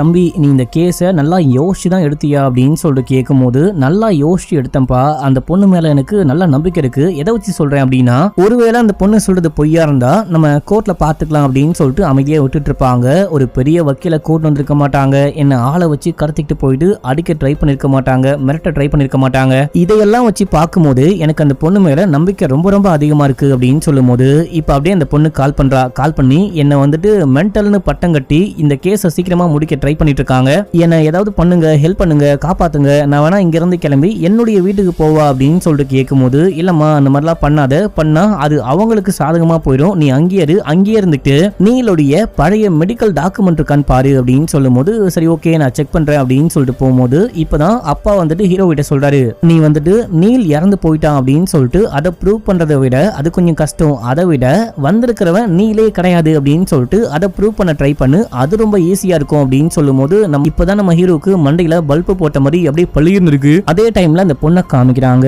இந்த பொண்ணு நீலுடைய பழைய மெடிக்கல் டாக்குமெண்ட்லாம் எடுக்கலாம் அப்படின்னு சொல்லிட்டு போனா அங்க நீல் வந்து நின்னுகிட்டு இருக்கான். இந்த பொண்ணை பார்த்து ஒரு மாதிரி முறைக்கிறான். இந்த பொண்ணு ஷாக் ஆகுறா. இதோட இந்த எபிசோட முடிக்கிறாங்க. இப்போ 4வது எபிசோடைய ஸ்டார்டிங் சீன்லயே நீல் உயிரோட வந்தான் பாத்தீங்களா, அந்த நாள் காமிக்கிறாங்க. ஆக்சுவலா அவன் இறந்து போயிட்டு கொஞ்ச நாள் கழிச்சு தான் வந்திருக்கா மக்களே. இவனை பார்த்தோன்னே அம்மா அப்பா மத்த எல்லாரும் ஓடி போயிட்டு ஹக் பண்றாங்க, சந்தோஷப்படுறாங்க. இந்த பொண்ணு ஹீரோயின் வச்சுக்கலாம். ஹீரோயினுக்கு மட்டும் ஒண்ணுமே புரியல, மண்டையெல்லாம் காயுது. கண்டிப்பா இவன் நீலா இருக்க வாய்ப்பு இல்லை அப்படின்னு சொல்லிட்டு ஒரு ஓரமா நின்னுகிட்டு இருக்காங்க. இதே விஷயம் தான் மாமாக்கும் புரியுது. மாமா கேக்குறாரு, தம்பி நீ தான் இறந்து போயிட்டியே, நான் தான் கொல்லி வச்சேன், எப்படி வந்த அப்படின்னு சொல்லிட்டு கேட்டா, ஆக்சுவலா ஆக்சிடென்ட்டுக்கு அப்புறமா நான் கோமாக்கு போயிட்டேன், என்ன விஷயம் ஆச்சு அப்படின்னு சொல்லிட்டு ஞாபகமே இல்ல, கண்ணை முடிச்சு பார்க்கும்போது ஒரு ஹாஸ்பிட்டல்ல கண்ணை முடிச்சேன், கூடவே டாக்டர் வந்து எல்லாமே சொல்லிருப்பாரு, இந்த மாதிரி 12 நாளா கோமாலன்னா இப்பதான் கண்ணை முடிச்சு வந்தான், எல்லாமே ஞாபகம் இருக்கு அப்படின்னு சொல்லிருப்பாரு. அது எல்லாமே நமக்கு காமிக்கிறாங்க. இந்த விஷயம்லாம் ஹீரோயின் பார்த்துட்டு இருக்கும் போதுதான் நீலோடைய பெஸ்ட் ஃப்ரெண்ட் ஒருத்தன் வந்திருக்கான். மச்சான் எப்படியோ வாழ்க்கையோடைய சாவுடைய விளிம்புக்கு போயிட்டு வந்திருக்க,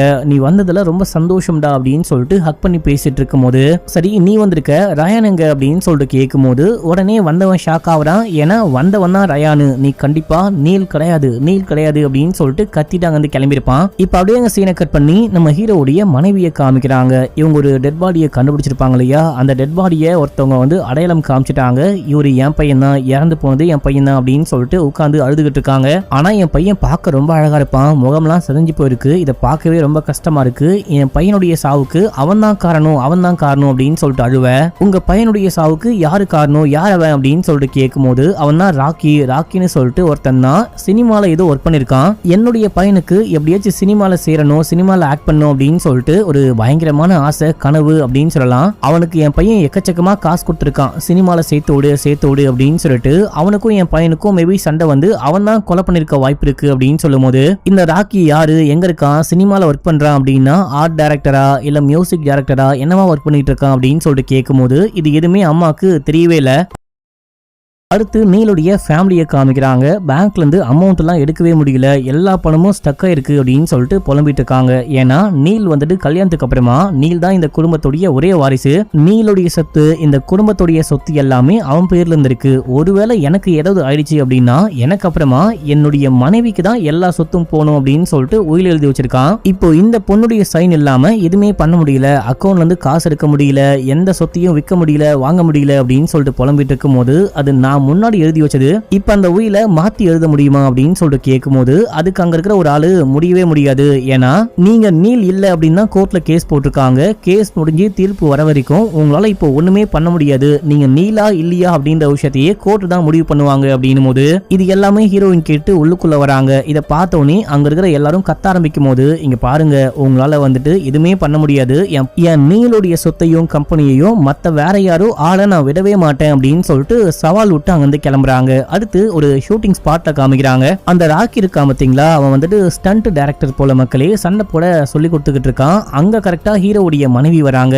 வந்தவங்க இறந்து போன பையனுடைய பேரு அபி, அந்த பையனை உனக்கு எப்படி தெரியும் அப்படின்னு சொல்லிட்டு கேட்கும்போது அவன் என் ஃப்ரெண்டு தான், கொஞ்சம் பழக்கம், பார்க்க நல்லா ஸ்டைலா இருப்பான், எப்படியாச்சும் படத்துல சேரணும் அப்படின்னு சொல்லிட்டு ஒரு பயங்கரமான ஆசை, உடனே சேர முடியாது, கொஞ்சம் கொஞ்சமா தான் கஷ்டப்பட்டு மேல வர முடியும் அப்படின்னா அதுக்கெல்லாம் முடியாது, அவ்வளவு வெயிட் பண்ண முடியாது, நான் கொஞ்சம் காசு கொடுக்குறேன், அந்த காசை வச்சு நான் கோ ப்ரொடியூசரா சேர முடியுமா அப்படின்னு சொல்லிட்டு கேட்டான். எவ்வளவு காசு அப்படின்னா 10 லட்சம் அப்படின்னு சொல்ல, டேய் பைத்தியம் முடிச்ச வெட்டுக்கிளி, 10 லட்சத்தை வச்சு 2 நாள் ஷூட்டிங் கூட பண்ண முடியாது, அதை வச்சுலாம் கோ ப்ரொடியூசரா ஜாயின் பண்ண முடியாது அப்படின்னு சொல்லி அமிச்சேன். அதுக்கப்புறம் தான் இந்த படத்துல சேர முடியாது அப்படின்ற மன வழியில தற்கொலை பண்ணி இறந்து போயிட்டான் போல அப்படின்னும் போது, கரெக்ட் டெட் பாடியை கண்டுபிடிச்சிருக்கோம், அது தற்கொலையா கொலையா ஆக்சிடென்டா அப்படின்னு சொல்லிட்டு இன்னும் கண்டுபிடிக்கல. ஆக்சுவலா கடைசியா அவன் வீட்டுல இருந்து கிளம்பும் போது உன்னை பார்க்க போறேன் அப்படின்னு தான் சொல்லிட்டு போயிருக்கான், உன் மேலேயும் டவுட் இருக்கு, எப்ப விசாரிக்க கூப்பிட்டாலும் வரணும் அப்படின்னு சொல்லிட்டு இந்த போலீஸ் லேடி இங்க கிளம்புறாங்க. அடுத்து தாடிக்காரனை காமிக்கிறாங்க. தாடிக்காரன் அந்த ரயானை ஃபாலோ பண்ணிட்டு ஒரு பப் பார் மாதிரி இருக்கு, அங்க போயிட்டு அவன் சீட் ஆடிக்கிட்டு இருக்கான், அங்கேயே உட்காந்து அவனை ஃபாலோ பண்ணிட்டு இருக்கான். சீட்டு விளையாடும் போது ரயான் தோத்து போயிட்டான் மக்களே. ரயான் தோத்து போயிட்டு செமையா சரக்க போட்டு வெளியே வந்து உட்காந்து அழுதுகிட்டு இருக்கும் போது என்னாச்சு ஏதாச்சு அப்படின்னு சொல்லிட்டு கேட்கும் போது திடீர்னு இவனுக்கு வாந்தி வருது, வெளியே வந்து வாமிட் பண்றான். அங்கதான் ஹீரோ நிக்கிறாரு. ஏன் சார் இவ்வளவு குடிக்கிறீங்க, எதுக்கு இப்போ அழுவுறீங்க அப்படின்னு சொல்லிட்டு கேட்கும் போது, என் பெஸ்ட் ஃப்ரெண்டு அவன் இறந்து போயிட்டான், இப்ப வேற யாரும் வந்து ஆள் மாறாட்டம் பண்ணிட்டு இருக்காங்க, என் ஃப்ரெண்டோடைய மனைவி ரொம்ப ரொம்ப பாவம், அவங்க கோர்ட்ல கேஸ் போட்டு வாதாடிட்டு இருக்காங்க, நான் சப்போர்ட்டுக்கு போலான்னு பார்த்தா அந்த வக்கீலு அந்த நீலோடைய ஃபேமிலி எல்லாருமா சேர்ந்துட்டு என்ன கோர்ட்டுக்கு போகாம பண்ணிக்கிட்டு இருக்காங்க, என்னால எதுவுமே பண்ண முடியல, அதான் ரொம்ப கஷ்டமா மனசுக்கு கஷ்டமா இருக்கு அப்படின்னு சொல்லும் போது அப்ப நம்ம ஹீரோ சொல்றாரு, நீங்க வந்துட்டு நேரடியா ஃபேஸ காமிச்சு நீங்க தான் வந்திருக்கீங்க அப்படின்னு சொல்லிட்டு இல்லாம நீங்க வந்துட்டு திரை மறைவா இருந்து ஒரு சாட்சி கொடுக்கலாம், நீங்க யாருன்னு ஜட்ஜிக்கு மட்டும் தெரிஞ்சா போதும், வெளியே தெரியாம நீங்க வந்துட்டு வீடியோ கான்ஃபரன்ஸ்ல கூட சாட்சி சொல்ல முடியும், அந்த மாதிரி ட்ரை பண்ணா என்ன அப்படின்னு சொல்லிட்டு கேட்க, உண்மையாவா நான் தான் வந்திருக்கேன்னு வெளியே யாருக்கும் தெரியாது, ஆனா ஜட்ஜிக்கு மட்டும் தெரியுமா அப்படின்னு சொல்லிட்டு கேட்கும்போது ஆமா அப்படின்னு சொல்ல, சரி ஓகே அவன் குடிச்சிட்டு புலம்பிட்டே உள்ளுக்குள்ள போறான். அடுத்து கோர்ட்ல காமிக்கிறாங்க. கோர்ட்டுக்கு அந்த ஹீரோயின் வந்திருக்காங்க. வரும்போது சில டாக்குமெண்ட் மட்டும் கொண்டு வந்திருக்காங்க. அந்த நீலுடைய மெடிக்கல் ஹிஸ்டரி எல்லாமே அவன் கம்ப்யூட்டர்ல இருக்கு, அதை என்னால ஆக்சஸ் பண்ண முடியல, இதை வச்சு அட்ஜஸ்ட் பண்ண முடியுமான்னு கேட்கும்போது அட்ஜஸ்ட் பண்ண முடியும், நான் பாத்துக்கிறேன் அப்படின்னு சொல்லிட்டு இப்போ ஆரம்பிக்கிறாங்க. ஜட்ஜி கோர்ட் ஆரம்பிக்கிறதுக்கு முன்னாடியே இன்னைக்கு எந்த குடிகாரனையும் கூட்டு வரலையே அப்படின்னு சொல்லிட்டு கேட்டு ஆரம்பிக்கிறாரு. இன்னைக்கு நம்ம ஹீரோ சாட்சியா யாரை கூட்டு வந்திருக்காரு அப்படின்னா நீலுடைய ப்ரொஃபசர் மக்களே. பல வருஷமா இவர் பழக்கமா கல்யாணத்துக்கு அப்புறமா கூட போயிட்டு மீட் பண்ணிட்டு வந்தாங்களாம். இப்போ நீல கோன்ல ஏத்திட்டு கேள்வி கேட்கிறாரு. ஆக்சுவலா இந்த ப்ரொஃபசரை பார்க்க போனாங்க இல்லையா, அப்போ வந்துட்டு ஒரு கேம் விளையாடினாங்களாம், அந்த கேம்ல யாரு வின் பண்ணா அப்படின்னு சொல்லிட்டு கேட்கும்போது நீல் நான் தான் சொல்றான். இல்ல அந்த டைம்ல வின் பண்ணது நான் தான், நீல் கிடையாது அப்படின்னு சொல்லிட்டு இந்த ப்ரொஃபசர் சொல்றாரு. அதுக்கு அந்த டிஃபென்ஸ் லாயர் என்ன சொல்றாரு அப்படின்னா, என் கிளைண்டே அடிபட்டு வந்திருக்காரு, அதுவும் கோமாக்கெல்லாம் போயிட்டு வந்திருக்காரு, அவருக்கு நிறைய பழைய விஷயங்கள் மறந்து போச்சு, இதெல்லாம் ஞாபகம் இருக்குமா இருக்காதான்னு கூட தெரியாது, இது வந்துட்டு ஒரு சீப்பான கேள்வியா இருக்கு அப்படின்னு. சரி, நீ காலேஜ் டைம்ல லவ் பண்ணியே அது ஞாபகம் இருக்கா அப்படின்னு சொல்லிட்டு கேட்கும்போது, நான் காலேஜ் டைம்ல 3க்கும் மேற்பட்ட லவ் பண்ணேன், அதுல எந்த லவ் கேக்குறீங்க அப்படின்னு. உன்னுடைய ஃபர்ஸ்ட் லவ், மறக்க முடியாத ஃபர்ஸ்ட் லவ் அப்படின்னும் போது ஞாபகம் இல்லை அப்படின்னு சொல்றான். இப்போ வந்துட்டு ஒரு போட்டோவை போட்டு காமிக்கிறாங்க. இவன் யாரை லவ் பண்ணிருக்கான் அப்படின்னா, இங்கிலீஷ் ப்ரொஃபஸரையே லவ் பண்ணிருக்கான் மக்களே. அந்த ப்ரொஃபஸர் கூடயே வெளியெல்லாம் சுத்திட்டு வந்திருக்கான். அப்போ எடுக்கப்பட்ட ஒரு போட்டோ இருக்கு. இந்த போட்டோவை என்கிட்ட இருந்தா இந்த ஒரு பியூட்டிஃபுல்லான மெமரி வந்துட்டு மிஸ் ஆயிரும், மறைஞ்சு போக தொலைஞ்சு போக வாய்ப்பு இருக்கு, நீங்களே பத்திரமா வச்சுக்கோங்க.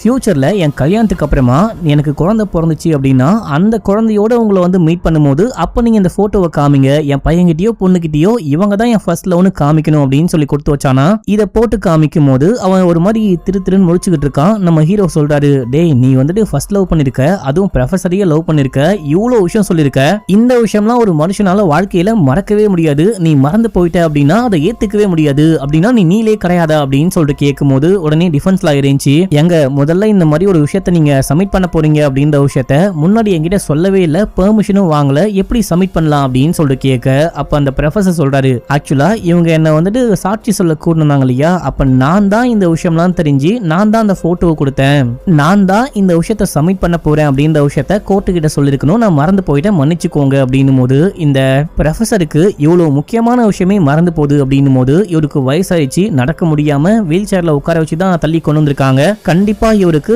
ஞாபக மறதி பிரச்சனை இருக்க நிறைய வாய்ப்பு இருக்கு, சோ இவரெல்லாம் வந்துட்டு ஒரு முக்கியமான சாட்சியா கன்சிடர் பண்ணக்கூடாது அப்படின்னு சொல்லிட்டு அந்த சாட்சியுமே உடைச்சு விட்டாரு மக்களே. இப்போ கடைசியா அந்த மெடிக்கல் ரிப்போர்ட்லாம் வச்சு பார்க்கும்போது நீலுக்கு பீனட் அலர்ஜி இருக்கு, வேர்க்கடலை சாப்பிட்டா அவனுக்கு அலர்ஜியா, அது மட்டும் இல்லாம எப்போ எந்த பொருள்ல எந்த உணவு பொருள்ல பீனட் இருக்கும் அப்படின்னே தெரியாது, ஒருவேளை அலர்ஜி ஏற்பட்டா உடனே ஊசி போடணும் அப்படின்னு சொல்லிட்டு அதுக்கான இன்ஜெக்ஷனை பாக்கெட்லயே வச்சு சுத்துவானா. இங்க நான் வந்துட்டு வேர்க்கடலை கொண்டு வந்திருக்கேன், இங்க சாப்பிட்டு பார்க்கட்டும், இவரு சாப்பிட்டு உடனே அலர்ஜி வந்துச்சு அப்படின்னா அவரை காப்பாத்துறதுக்கு ட்ரீட்மெண்ட் பண்றதுக்கு டாக்டரும் இங்க இருக்காங்க, அவருக்கு எதுவுமே ஆகாது, காப்பாத்திடலாம், ஒருவேளை அலர்ஜி வரல அப்படின்னா இவரு நீலே கிடையாது அப்படின்னு சொல்லிட்டு இந்த டெஸ்ட்டை பண்ணி பார்க்கலாமா அப்படின்னு சொல்லிட்டு கேட்கும்போது ஜட்ஜி ஓகே சொல்றாரு. ஏன்னா கண்ணுக்கு முன்னாடியே இந்த டெஸ்ட்டை பண்ண போறாங்க, உயிருக்கு ஆபத்து அந்த மாதிரிலாம் ஒண்ணுமே கிடையாது, கூடவே டாக்டர் இருக்கிறதுனால ஓகே சொல்லிட்டாரு. ஆனா அந்த டிஃபென்ஸ் லாயரும் குடும்பத்தை சேர்ந்தவங்களும் முடியவே முடியாது, என் பையனுடைய உயிருக்கே ஆபத்து வர வாய்ப்பு இருக்கு, வேணாம் வேணாம் அப்படின்னு சொல்றாங்க. ஆனா அதையும் மீறி பெர்மிஷன் கொடுக்க கொண்டு போயிட்டு அந்த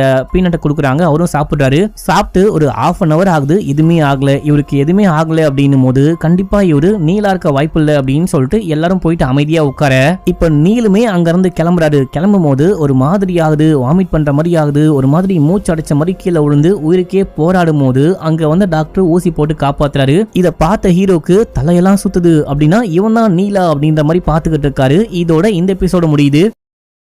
இப்போ 5வது எபிசோடைய ஸ்டார்டிங் சீன்லயே ஒரு பழைய பிளாஷ்பேக்கை காமிக்கிறாங்க, நீலுடைய அம்மா அப்பாவை காமிக்கிறாங்க, அவங்க ஒரு மாதிரி சோகமா புலம்பிட்டு இருக்காங்க, நீங்க வேணா வேற கல்யாணம் பண்ணிக்கோங்க, நம்ம என்னதான் ட்ரை பண்ணாலும் கண்டிப்பா எனக்கு குழந்தை பிறக்க வாய்ப்பே கிடையாது அப்படின்னு சொல்லிட்டு அம்மா புலம்பிட்டு இருக்கும் போது, இங்க பாரு உனக்கு குறை இருக்கு அப்படின்னு சொல்லிட்டு என்ன வேற கல்யாணம் பண்ணிக்க சொல்ற, ஒருவேளை எனக்கு குறை இருந்தா நீ இந்த மாதிரி தான் பண்ணுவியா அப்படின்னு சொல்லிட்டு கேட்கும் போது அவங்க ஒரு மாதிரி சோகமாயிட்டாங்க. இப்ப யாரோ கால் பண்றாங்க, அப்பா கால் பேசிட்டு வந்து நீ அம்மா ஆயிடுவ கவலைப்படாத அப்படின்னு சொல்றாரு. அடுத்து ரியல் டைம்ல காமிக்கிறாங்க, மாமா வந்துட்டு நீல பார்த்து, ஆமா உனக்கு எப்படி அலர்ஜி வந்துச்சு அப்படின்னு சொல்லிட்டு கேட்கும் போது, அண்ணா அவன் தான் என் பையன், ஏன் சொன்னா நம்பவே மாட்டேற, இப்பயாச்சும் கொஞ்சம் நம்பு அப்படின்னும் போது அப்போ நீலே பேச ஆரம்பிக்கிறான், மாமா சத்தியமா நான் தான் நீலு, அதனாலதான் எனக்கு அலர்ஜி வந்துச்சு, நீங்க எதுக்காக அந்த பொண்ணை நம்புறீங்க அப்படின்னே தெரியல, அது மட்டும் இல்லாம அவ எதுக்கு என்ன நம்ப மாட்டா அப்படின்னு தெரியல, எனக்கே ரொம்ப கஷ்டமா இருக்கு அப்படின்னு சொல்லிட்டு ஃபீல் பண்ணி பேசிட்டு இருக்கான். இப்ப அப்படியே எங்க சீனை கட் பண்ணி ஹீரோவை காமிக்கிறாங்க. ஹீரோவை ஜட்ஜு கூப்பிட்டு வச்சு காட்டுக்கத்தா கத்துறாரு,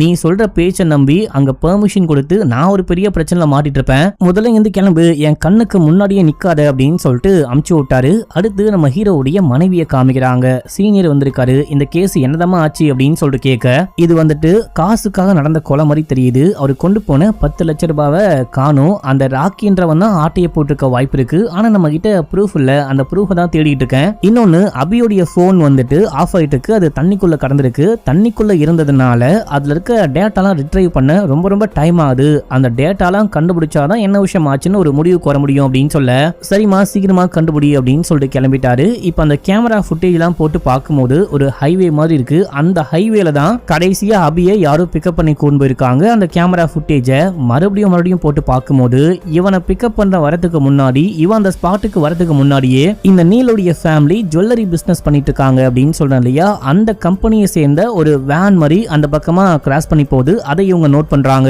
அது மட்டும் இல்லாம யாரோ பைக்ல வந்து அந்த அபியை பிக்கப் பண்ணி கொண்டு போறாங்க. அந்த பைக் உடைய நம்பரை வச்சு பார்க்கும்போது ஷூட்டிங்க்குலாம் யூஸ் பண்ணக்கூடிய பைக் அப்படின்னு சொல்லிட்டு கண்டுபிடிக்கிறாங்க. இப்ப அப்படியே அங்க சீனை கட் பண்ணி ஹீரோவை காட்டுறாங்க. நம்ம ஹீரோவும் அந்த பொண்ணும் அப்படியே அங்க உட்காந்துக்கிட்டு இருக்காங்க. வெளியே நிறைய பேர் கூட்டமா உட்காந்துக்கிட்டு இருக்காங்க. ஒரு மாதிரி போராட்டமே பண்ணிட்டு இருக்காங்க. ஏமா ஒருவேளை அவனுக்கு அலர்ஜி வருது அப்படின்னா அவன் தான் நீலோ புருஷனும் அப்படின்னு சொல்லிட்டு கேட்கும்போது, எங்க பீனட் அலர்ஜி வந்துட்டு யாருக்கு வேணா வரலாம், எனக்கு வரலாம், உங்களுக்கு வரலாம், அதுக்காக நீங்க தான் நீல்னு சொல்ல முடியாது. எனக்கு தெரிஞ்ச வரைக்கும் அவனுக்கு பாதி விஷயம் தெரியுது, பாதி விஷயம் தெரிய மாட்டேங்குது. அதுதான் எப்படின்னு தெரியல. இன்னொன்னு, நாங்க வந்துட்டு பெட்ரூம்குள்ள பேசின விஷயம் இவனுக்கு தெரியுது அப்படின்னா வீட்டுக்குள்ள இருக்க யாரோ இவனுக்கு கைட் பண்றாங்க, சொல்லி கொடுக்குறாங்க. ஃபர்ஸ்ட் நைட்ல நான் பேசின விஷயத்த இப்ப வந்திருக்கிற நீல் சொல்றான் அப்படின்னும் போது, ஃபர்ஸ்ட் நைட்ல இவங்க உள்ளுக்குள்ள பேசிட்டு இருப்பாங்க இல்லையா, அதை யாரோ ஒட்டு கேட்டிருப்பாங்க. யாரோ சிரிச்ச மாதிரி கூட சவுண்ட் கேட்சான். சோ அந்த வீட்டை சேர்ந்த யாரோ கண்டிப்பா இவனுக்கு ஹெல்ப் பண்றாங்க அப்படின்ற விஷயத்த மட்டும் இந்த பொண்ணு சொல்றா. இப்ப அப்படியே எங்க சீனை கட் பண்ணி நம்ம ஹீரோவை வீட்டுல காமிக்கிறாங்க. சோகமா உட்கார்ந்துகிட்டு இருக்காரு. மனைவி வராங்க. என்னப்பாச்சு, கோர்ட்ல நடந்த எல்லாமே அசிஸ்டன்ட் என்கிட்ட சொல்லிட்டான், நீ கவலைப்படாத, விடு பாத்துக்கலாம், வேற கேஸ் பாத்துக்கலாம் அப்படின்னும் போது, இல்ல கண்டிப்பா கிடையவே கிடையாது, அந்த பொண்ணு சொல்றது எல்லாமே உண்மைதான். ஆக்சுவலா வக்கீலுக்குலாம் ஒரு சூப்பர் பவர் இருக்கும். கிளைண்ட் உண்மையை சொல்றாங்களா பொய் சொல்றாங்களா அப்படின்னு சொல்லிட்டு ஸ்டார்டிங்லயே தெரிஞ்சிடும். அதுக்கப்புறம் தான் அவங்க வாதாடவே ஆரம்பிப்பாங்க. கண்டிப்பா இந்த பொண்ணு சொல்ற மாதிரி அந்த புருஷன் நீல் கிடையாது, ஏதோ ஒன்னு இருக்கு, அதை நான் கண்டு பிடிக்காம விட மாட்டேன் அப்படின்னு சொல்லும் போது, சரி உனக்கு இந்த ராக்கி தெரியுமா அப்படின்னு சொல்லிட்டு கேட்கும் போது, யாரு ராக்கி அப்படின்னு சொல்லிட்டு கேட்க, சரி அபயவாச்சு தெரியுமா அப்படின்னு சொல்லிட்டு கேட்கும் போது, அதுவும் தெரியாது அப்படின்னு சொல்றாரு. ஆக்சுவலா நான் ஒரு கேஸை ஹேண்டில் பண்ணிட்டு இருக்கேன், டெட் பாடியை கண்டுபிடிச்சு விசாரிச்சுக்கிட்டு இருக்கேன். அதுல இந்த ராக்கி இருக்கா இல்லையா, இந்த ராக்கியுடைய வீடு உன்னுடைய கேஸ்ல அந்த பொண்ணு இருக்காளி கிளைண்ட், அந்த பொண்ணுடைய சொந்த ஊருக்காரன் தான் இந்த ராக்கி. எனக்கு என்னமோ இந்த ராக்கிக்கும் உன்னுடைய கேஸுக்கும் ஏதோ கனெக்ஷன் இருக்குமோன்னு தோணிட்டே இருக்கு, நீ வந்துட்டு கனெக்ட் பண்ணி பாரு அப்படின்னு சொல்றாங்க. இப்ப அப்படியே அங்க சீன் கட்டாது கோர்ட்ல காமிக்கிறாங்க. ரயான் வந்துட்டு ஒரு சீக்ரெட் சாட்சியா வந்துட்டு வீடியோ கால்ல ஃபேஸ் எதுவுமே தெரியாத மாதிரி பிளரா தான் வீடியோ கால்ல பேசிட்டு இருக்காரு. இதுக்கு முன்னாடியே ஹீரோ பெர்மிஷனும் வாங்கிட்டாரு. முதல்ல நம்ம ஹீரோ சொல்றாரு, 25 வருஷமா இவன் உனக்கு ஃப்ரெண்டா இருக்கான், ஸ்கூல் டைம்ல இருந்தே பெஸ்ட் ஃப்ரெண்டா இருக்கீங்க, பிரிக்க முடியாத நட்பா இருக்கீங்க, உனக்கும் இவனுக்கும் சீக்ரெட் ஒப்பந்தங்கள் இருக்கலாம், சீக்ரெட்டா சில விஷயங்கள்லாம் தெரிஞ்சிருக்கலாம் இல்லையா, அது எல்லாமே அவர் கேட்பாரு. கேட்கும் போது நீ சொல்லணும் அப்படின்னும் போது அந்த நீலம் ஓகே சொல்றாரு. 6வது படிக்கும் போது ஒரு ஒப்பந்தம் போட்டு ஒரு பாக்ஸை வந்துட்டு அங்க இருக்க ஒரு மரத்துக்கு கீழே புதைச்சு வச்சாங்களாம். அந்த பாக்ஸுக்குள்ள என்ன விஷயம் இருக்கும் அப்படின்னு சொல்லிட்டு கேட்கும் போது நீல் தெரியாது அப்படின்னு சொல்றான். இப்ப அந்த பாக்ஸையே தோண்டி எடுத்துட்டு வந்து சப்மிட் பண்றாங்க. இந்த பாக்ஸை ஒரு லாக் மாதிரி போட்டு பூட்டி வச்சிருக்காங்க. லாக் உடைய அந்த பாஸ்கி என்ன அப்படின்னு சொல்லிட்டு கேட்கும் போது நீல் தெரியாது அப்படின்னு சொல்றான். ரயான் 666 அப்படின்னு சொல்லும் போது உள்ளுக்குள்ள பார்த்தா ஒரு காண்டம் இருக்கு. இந்த காண்டம் எப்படி வந்துச்சு அப்படின்னு சொல்லிட்டு ரயானே பிளாஷ்பேக் சொல்றான். 6வது படிக்கும் போது நீல் வந்துட்டு அப்பாவுடைய காண்டமை தெரியாம தூக்கிட்டு வந்து பசங்கிடலாம் காமிச்சிருக்கான். காமிச்சிட்டு இதை ஒரு பாக்ஸ்குள்ள போட்டு புதைச்சி வைக்கும் போது, ஒருவேளை எனக்கு முதல்ல கல்யாணம் ஆயிடுச்சு அப்படின்னா ஃபர்ஸ்ட் நைட்ல நான் இதை யூஸ் பண்ணுவேன், இல்ல உனக்கு முதல்ல கல்யாணம் ஆயிடுச்சு அப்படின்னா ஃபர்ஸ்ட் நைட்ல நீ இதை யூஸ் பண்ணும் அப்படின்னு சொல்லிட்டு பேசி வச்சு ஒப்பந்தம் போட்டு புதைச்சி வச்சாங்களாம். 6ஆம் கிளாஸ் படிக்கும் போது நாங்க ஐஸ்கிரீம் சாப்பிட்டுட்டு இருந்தோம். இவனுங்க எதை பத்திலாம் பேசி ஒப்பந்தம் போட்டிருக்காங்க பாருங்க மக்களே. அந்த ஒப்பந்தத்தை மறந்து போயிட்டியா அப்படின்னு சொல்லிட்டு கேட்கும் போது defence lawyer, objection your honour, ஆக்சுவலா என்னுடைய கிளைண்டே மண்டையில காயம்பட்டு கபாலம் வீங்கி போயிட்டு வந்திருக்காரு. அவருக்கு நிறைய விஷயம் சொல்ல போனா அவருடைய பிசினஸ் பத்தியே நிறைய விஷயம் மறந்து போச்சு. இதையெல்லாம் எப்படி ஞாபகம் இருக்கும், பழைய விஷயம்லாம் எப்படி ஞாபகம் வச்சிருக்க முடியும் அப்படின்னு சொல்லிட்டு கேட்க, அது மட்டும் இல்லாம ஃபேஸை காமிக்க சொல்லுங்க, ஃபேஸை காமிச்சாதான் யாரு பேசிக்கிட்டு இருக்கா, யாரு சாட்சி சொல்ல வந்திருக்கான்னு எங்க எல்லாருக்கும் தெரியும் அப்படின்னும் போது, அதுக்கு சட்டத்துல இடம் இருக்கு, நம்ம வந்துட்டு ஃபேஸை காட்ட முடியாது அப்படின்னு சொல்றாங்க. சரிங்க, எங்களுக்கு காமிக்க வேணாம், அட்லீஸ்ட் நீலுக்காச்சு காமிங்க, நீலுக்கு அப்பதான் யாரு வந்திருக்கான்னு தெரியும் அப்படின்னும் போது அதுவும் காமிக்க முடியாது, அதுக்கும் பெர்மிஷன் வாங்கியிருக்கேன் அப்படின்னு சொல்லிட்டு ஹீரோ சொல்றாரு. உடனே டிஃபென்ஸ் லாயர் ரயான் கிட்ட, நீ 12வது படிக்கும் போது மே மாசம் 5ஆம் தேதி என்ன கலர் ஜட்டி போட்டுட்டு போனேன் அப்படின்னு சொல்லிட்டு கேட்கும் போது அவன் போனையே கட் பண்ணிட்டு போயிட்டான். எங்க என்னங்க கேள்வி இது, இதுக்கெல்லாம் எப்படிங்க ஆன்சர் பண்ண முடியும் அப்படின்னு சொல்லிட்டு ஹீரோ கேட்கும் போது, எங்க நீங்க கேட்டது மட்டும் கேள்வியா, அதுக்கு மட்டும் ஆன்சர் பண்ண முடியுமா அப்படின்னு சொல்லிட்டு அந்த வக்கீல் கேக்குறாரு. இப்போ அடுத்ததா ஹீரோயினை கூப்பிட்டு கேக்குறாங்க. ஹீரோயினை கூப்பிட்டு, நீங்க முதல்ல எப்படி மீட் பண்ணீங்க அப்படின்னு சொல்லிட்டு கேட்கும் போது அவனுக்கு ஞாபகமே இல்ல. நம்ம ஹீரோயினே சொல்றாங்க. நம்ம ஹீரோயின் வந்துட்டு ஒரு ஹாஸ்பிடல் ஹாஸ்பிட்டல்ல நர்ஸா வேலை பார்த்துட்டு இருந்திருப்பாங்க. அந்த டைம்ல இந்த நீல் வந்துட்டு வண்டியை ஒழுங்கா ஓட்டாம கீழே விழுந்து ஃப்ரெண்டுக்காரனுக்கு செமையா காயம்பட்டு அங்க வந்திருப்பாங்க. ஃப்ரெண்டுக்காரன் பயங்கரமா கத்திக்கிட்டு இருக்கான், வழி தாங்க முடியல அப்படின்னு சொல்லிட்டு அப்போ நீல் போயிட்டு அங்க இருக்கிற அந்த சிஸ்டம்லாம் நோண்டி பார்த்துக்கிட்டு இருக்காரு. அங்க வந்த ஹீரோயின் யோ என்னையா பண்ணிட்டு இருக்கீங்க, இது ஹாஸ்பிட்டலா இல்ல சந்த கடையா அப்படின்னு சொல்லிட்டு திட்டிக்கிட்டு இருக்கும் போது அப்போ நீல் இந்த பொண்ணை பாக்குறான். பார்த்தோன்னே பிடிச்சு போச்சு, இவ்வளவு அழகான பொண்ணா நல்லா வேற பேசுறாளே அப்படின்ட்டு நம்ம ரெண்டு பேரும் ஏதாவது காஃபி ஷாப் போலாமா, போகும்போது வண்டியை ஸ்லோவா ஓட்டுறேன், கீழே தள்ளி விட மாட்டேன் அப்படின்னு சொல்லிட்டு பேச ஆரம்பிச்சிருக்காரு. அதுக்கப்புறம் தான் பேசி பேசி லவ் மலர்ந்திருக்கும். இந்த விஷயம் தான் ஆச்சு அப்படின்னு சொல்லிட்டு செமையா ஃபீல் பண்றாங்க. இவன் நீலே கிடையாது, இவன் என்னுடைய நீலே கிடையாது, என்னுடைய நீலுக்கு முதுகுல ஒரு பர்த் மார்க் இருக்கும் அப்படின்னு. சரி இந்த பர்த் மார்க் காமிங்க அப்படின்னும் போது இவனும் வந்து காமிக்கிறான், முதுகுல பர்த் மார்க் இருக்கு மக்களே, ஆனா இது நீல் கிடையாது நீல் கிடையாது அப்படின்னு சொல்லிட்டு ஹீரோயின் செமையா கத்தி கதை அழுகுறாங்க.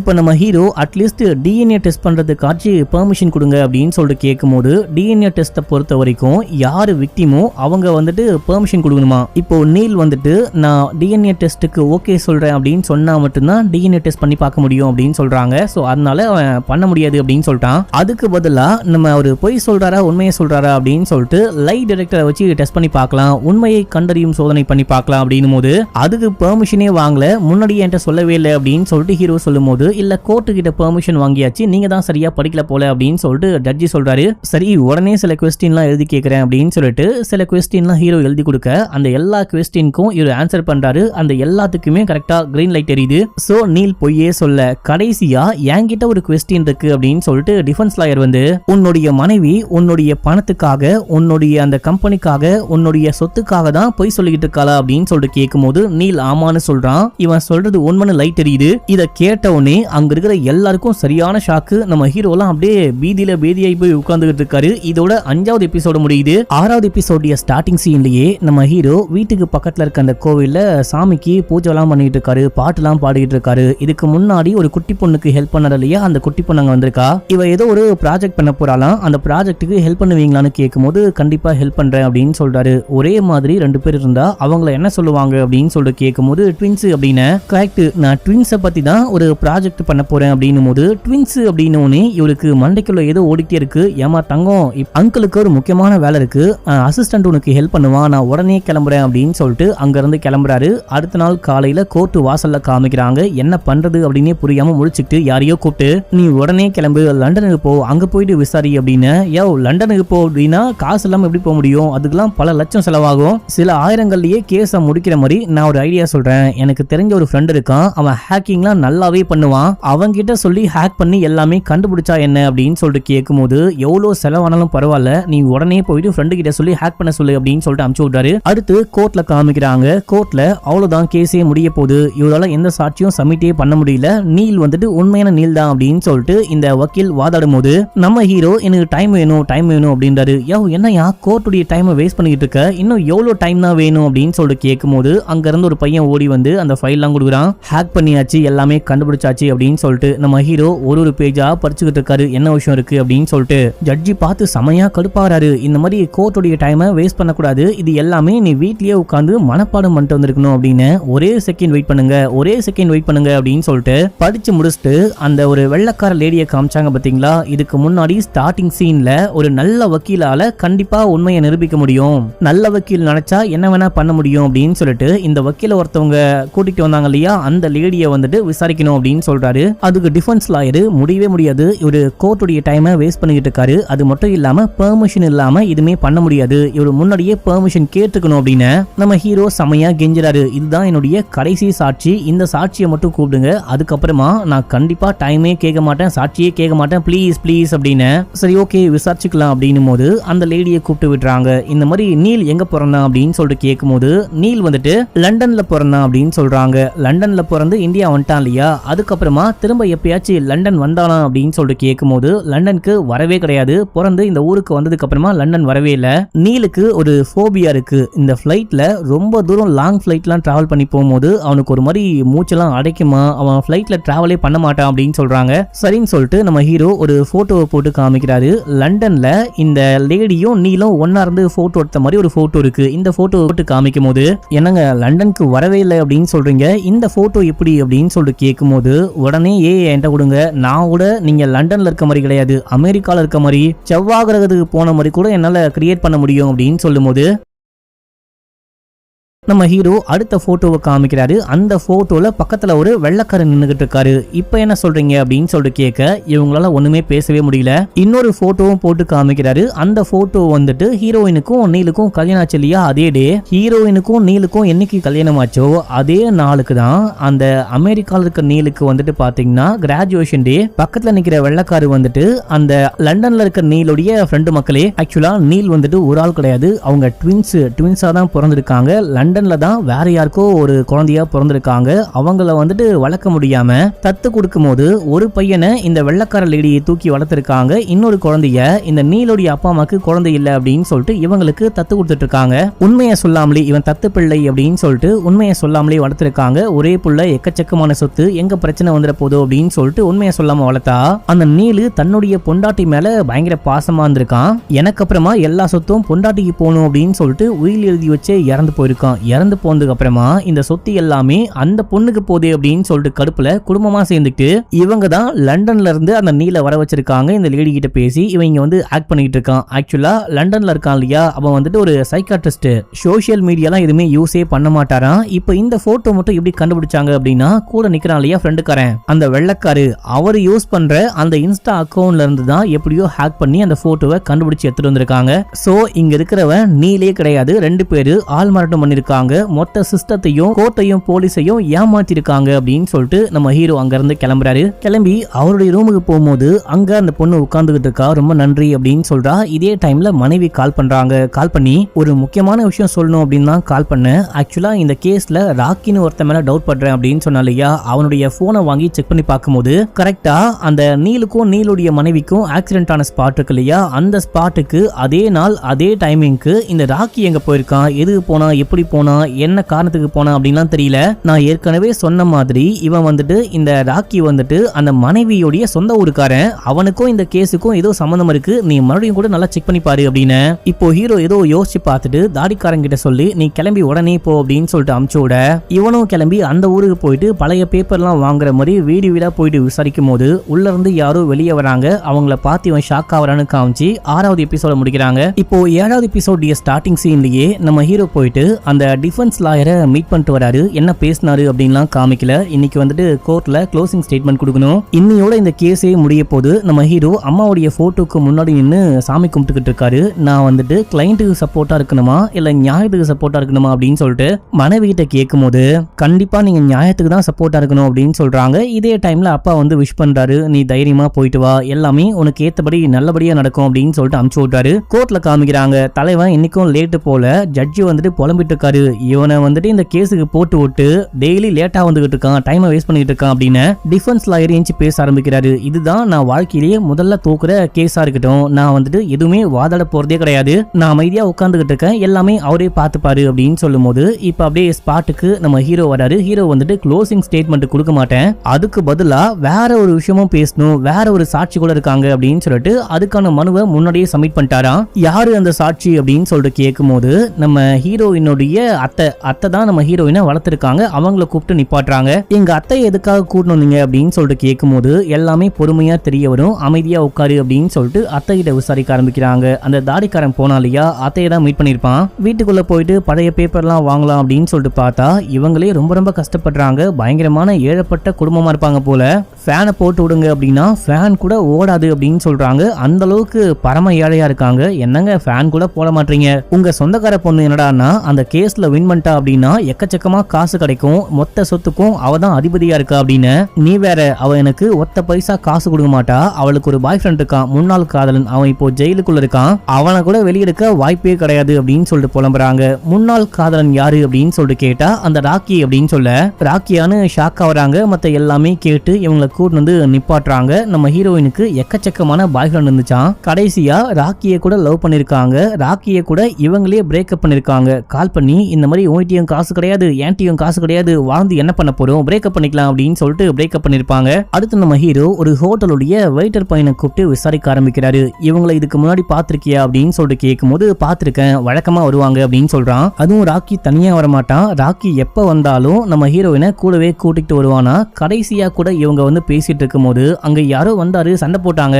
ராக்கி சார் வந்துட்டு அங்க வந்தவரை அடிக்க கூட பாஞ்சாரு, கொலை பண்றவன் அப்படின்னு சொல்லிட்டு மிரட்டிக்கிட்டு இருந்தாரு அப்படின்னு. வந்தவர் யாரு, இவரா பாரு அப்படின்னு சொல்லிட்டு போட்டோ போட்டு காமிச்சா அது அபியுடைய போட்டோ. ஆமா இவர் தான் வந்தாரு, இவருக்கு ஒரு தான் இந்த ராக்கி சண்டை போட்டு கொலை பண்ணுவன்னு சொன்னாரு அப்படின்னு சொல்ல, சரி ஓகே நீ போ நீ வா அப்படின்னு சொல்லிட்டு தன்னுடைய மனைவியவே கூப்பிட்டாரு. மனைவி தான் அபியுடைய கேஸ விசாரிச்சுக்கிட்டு இருக்காங்க. இதுல ராக்கி எப்படி சம்பந்தப்படுறான், அபி எப்படி சம்பந்தப்படுறாரு, அந்த கேஸுக்கும் இந்த கேஸுக்கும் என்ன கனெக்ஷன் அப்படின்னு சொல்லிட்டு ஜட்ஜி கேட்கும் போது, ஆக்சுவலா இந்த மாதிரி அபி இறந்து போன கேஸ நான் தான் விசாரிக்கிறேன். அபியுடைய டவர் லொகேஷனை செக் பண்ணி பார்க்கும்போது அபி கடைசியா மீட் பண்ணது இந்த ராக்கியை தான். ராக்கியும் அபியும் மீட் பண்ணிருக்காங்க அப்படின்னு சொல்லிட்டு அந்த வீடியோ ஃபுட்டேஜை வச்சு கூட இவங்க கண்டுபிடிச்சிட்டு இருப்பாங்க. பைக்ல வந்து யாரோ கூட் பண்ணாங்க இல்லையா, அது ராக்கி தான். அது மட்டும் இல்லாம அந்த ஆக்சிடென்ட் ஸ்பாட்டுக்கு இந்த ராக்கி எப்படியோ போயிருக்கா மக்களே, எப்படி போனான்லாம் தெரியல. அந்த டவர் லொகேஷனை வச்சு அதையும் கண்டுபிடிச்சிட்டு இருக்காங்க. அது மட்டும் இல்லாம நீலுடைய தகனம் பண்ணுவாங்க இல்லையா, அந்த ஸ்பாட்டுக்குமே இந்த ராக்கி போயிருக்கான். இவனுக்கும் நீலுக்கும் என்ன கனெக்ஷன், இவன் ஏன் போகணும் அப்படின்னு சொல்லிட்டு விசாரிக்கும் போது பல உண்மைகளை கண்டுபிடிச்சாங்களாம்.